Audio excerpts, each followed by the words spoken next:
Oh, good morning. 2 weeks ago at this time, we were speaking to Joe diGenova in the morning, the former U.S. Attorney for the District of Columbia and a legal analyst. And then it was later that day that Jay Sekulow and the president's team announced that he and his wife would be being hired to join their legal team. Since then, it's been 2 weeks. A lot has happened, and that's not happening due to what apparently a conflict of interest. We'll find out all of it now with Joe diGenova, who joins us yet again here on Mornings on the Mall. Joe, good morning. Happy Easter, sir. And happy Easter to you all. Really nice to have you back. So tell us, what did happen? What transpired? Well, Victoria and I were out for our thrice yearly trips to Palm Springs, California, to visit some dear friends. And I was sitting around reading a newspaper, and the phone rang, and that wonderful voice from the White House operator said, "Are you available to take a call from the President of the United States?" To which I replied, "Of course." And I spoke with the president for a considerable period of time. We discussed ongoing matters, and he asked if we would meet when we got back to Washington, and we did that. And we went to the White House and met for an hour and a half with the president and all of his lawyers. Victoria and I did, and found the president to be charming, engaging, wickedly smart, incisive questioner, thoroughly knowledgeable about the landscape of legal and factual issues, extremely impressive.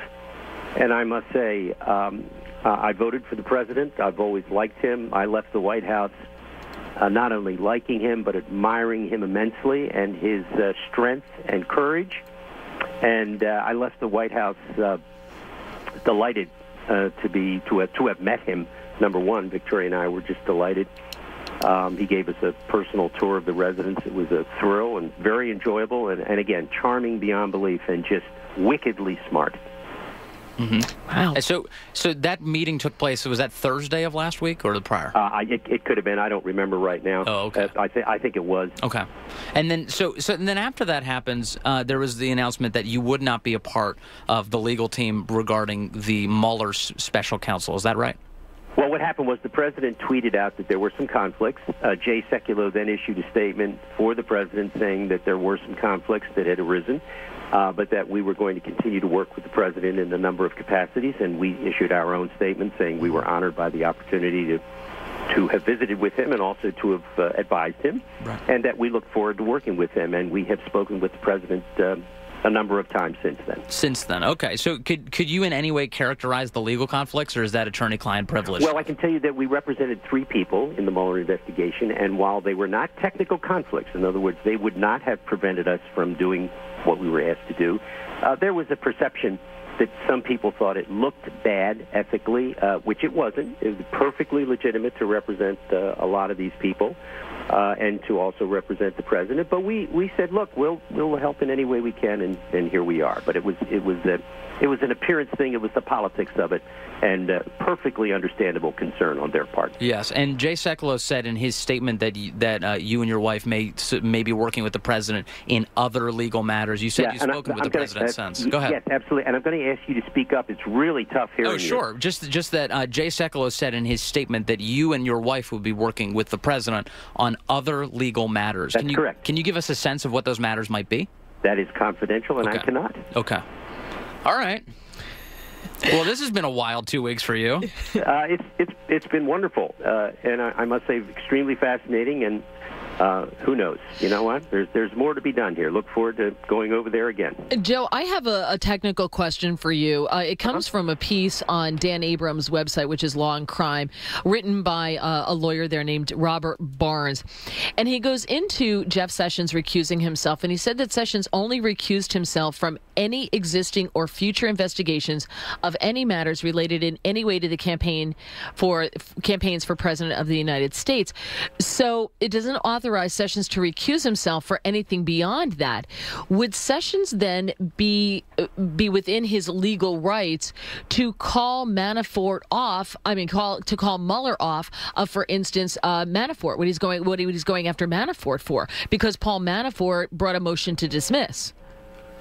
Well, let me just say this about the origins of this special counsel, because this is what this is all about. What Barnes is writing about goes to the core of what the Deputy Attorney General did, Rod Rosenstein.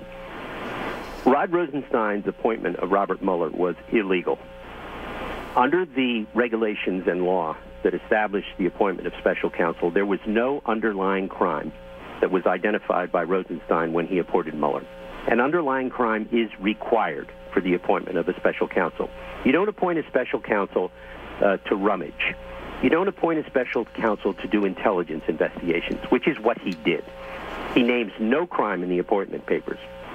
And then, subsequently, Rosenstein has allowed Mueller to expand his investigation with no limitations and no restrictions. What you have seen happen is a disgrace.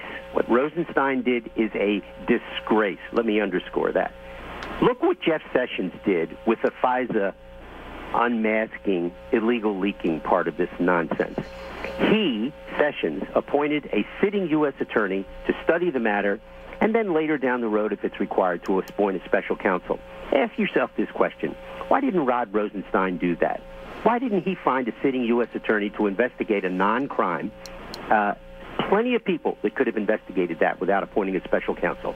Rod Rosenstein did it for one reason. He didn't want to make tough political, legal decisions involving a sensitive case involving the president. And so as a result of what Rosenstein did, a year and some months of a brand new president's presidency has been wasted, destroyed, hampered, interfered with by his cowardice.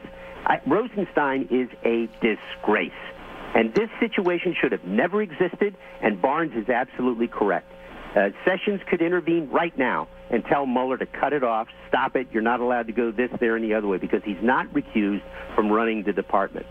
And because the Manafort case has nothing to do with the campaign, which he was recused from. It has to do with legal actions or illegal actions taken years before Manafort ever was affiliated with the Trump campaign. This is the monster that Dr. Frankenstein Rosenstein has created, a monster.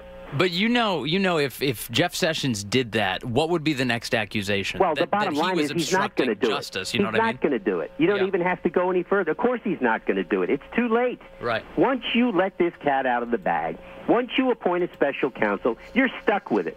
And I just have to tell you, this is so angering, so infuriating that a person like Rosenstein, who is a careerist, can basically destroy a presidency in its infancy by acting so cowardly and stupidly.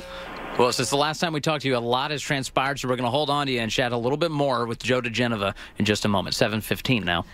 Jeff Sessions has appointed a U.S. Attorney, John Hubbard, to look into all sorts of potential abuses of power at the FBI, the Department of Justice, and he's under pressure to appoint a second special counsel from three powerful Republican chairmen, Chuck Grassley, Bob Goodlatte, Trey Gowdy. Jeff Sessions explaining right now that, well, first we're going to have this U.S. attorney look into this, and we have a former U.S. attorney with us, Joe diGenova. Joe, what did you think of Jeff Sessions' appointment of John Hubbard? I think it's a good idea. It's not a perfect situation, but this entire thing is imperfect. I don't think there's any question that the FISA stuff clearly cries out for a federal grand jury. It's not just an investigation. You got to have a grand jury. You have to bring people in who are responsible for the administration of the intelligence community and the FISA application process. That would be Brennan, Clapper, Susan Rice, Ben Rhodes, all of the people at Maine Justice. That would be Lynch, Yates, John Carlin, all of the people, Comey, McCabe. They all have to be put into a grand jury. As Comey begins his book tour, I call it the Dirty Cop book tour. It'll be one of the most interesting in history. I'm sure that Mr. Horowitz, the IG, will be watching every word he says and hold up the issuance of his report on Mr. Comey and the people at the FBI until James has finished his tour. But I think Huber was a good idea, and that's exactly what should have happened in the case of the campaign violation. Should have appointed a U.S. attorney and waited to see if there was a crime, and which, of course, there hasn't been. Not one crime associated with the campaign has been established. Right, but I sense a lot of frustration from conservatives about this because it feels like there's a total imbalance, that Bob Mueller is on a free-for-all against Republicans, yes. And meanwhile... Well, he is, and I can understand completely their feelings, because this is where we are when all is said and done. Yeah. In the Mueller case, There is no basis for a special counsel because no crime was committed. And yet, we have a special counsel. In the case of the FISA, it is quite abundantly clear that many crimes were committed, and we have no special counsel. That type of irony tends to make people politically angry, and they have every right in the world to feel that way. But, this is where we are. Jeff Sessions is doing the best he can. And for his deputy, he has someone who should never been appointed Deputy Attorney General. So that's where we are. Now, yesterday, Darrell Issa was talking about this whole appointment and said that he believes that ultimately it's going to lead to a special investigator. But he also said that Huber can inform the Attorney General about anything that he would need a subpoena for or be prosecuted for. So then he would be able to subpoena these people, but that's Rod Rosenstein. So he would have to go to Rod Rosenstein if he wanted to get these subpoenas, right? No. Okay. The Attorney General is the one that named him. Rod Rosenstein didn't name him. Okay. Huber is named by Sessions. He can go to Sessions. Now, will Sessions talk to Rosenstein about it? I assume he will. But this is the problem when you if I sound apoplectic about Rosenstein, it's because I am. But once you get past this, Jeff is now in charge of this. He's the one who appointed Huber. So he can talk to him. And if I were Huber, I'd talk to him. I wouldn't talk to anybody else. Right. Also, Jeff Sessions, the other news is that he's gotten Christopher Wray to double the number of agents on documents that are responsive to Congress. It looks like Sessions is once again trying to push the FBI to be responsible here.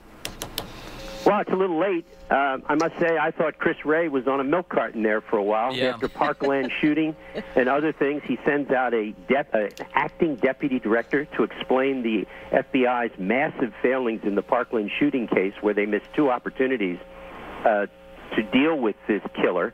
And then Chris Wray just disappears and then shows up, and then finally Sessions gets some cojones, which he has. Believe me, Jeff Sessions is a great guy.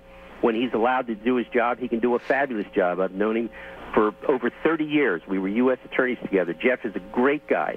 And he picked up the phone and said to Chris Wray, hey, get off the milk carton and do your job. Double the number of people doing the Freedom of Information Act request. Can you imagine the Department of Justice and the FBI being threatened with contempt for refusing to turn over documents that Congress has a constitutional right to see and oversight? What a disgrace. And Chris Wray thought he was going to get away with it. This guy in his Joseph A. Banks suit, perfectly coiffed, sitting there acting like a fool, answering no questions except with nostrums. I mean, this guy is a joke. Well, Christopher Wray is a joke. Well, you get 3 for 1 when you go to Joseph A. Bank. It's hard to blame him. But let me ask you, Joe. It feels like the Christopher Wray statement. As soon as I saw a statement came out from Wray, this came out right after your criticisms of him were so well publicized. You made those remarks to us on 2 weeks ago, Monday, on Mornings on the Mall. The press picked up everything that you said here on this program, and then all of a sudden we're getting statements from Christopher Wray. Christopher Wray is a factotum. He's just like Rosenstein. They're two peas in a pod. They're worried about the only thing these guys ever think about is their next job. Rosenstein wants to be a judge. I hope he never gets it. Christopher Wray is waiting for the next Bush-like appointment to some job where he sits there, looking like $1 million with his hair combed, doing nothing. The guy is gutless. He is the kind of person who never should have been in charge of the FBI. The head of the FBI right now, whom we recommended, is Ray Kelly, former police commissioner in New York. You don't need this guy from a big Georgia law firm running the FBI. He's a nothing burger. He doesn't know anything. And just look at his performance since she has been FBI director. He has hidden almost the entire time. This is not leadership. This is quivering. This is sitting in a corner worrying about being criticized. The guy cannot handle the light of day.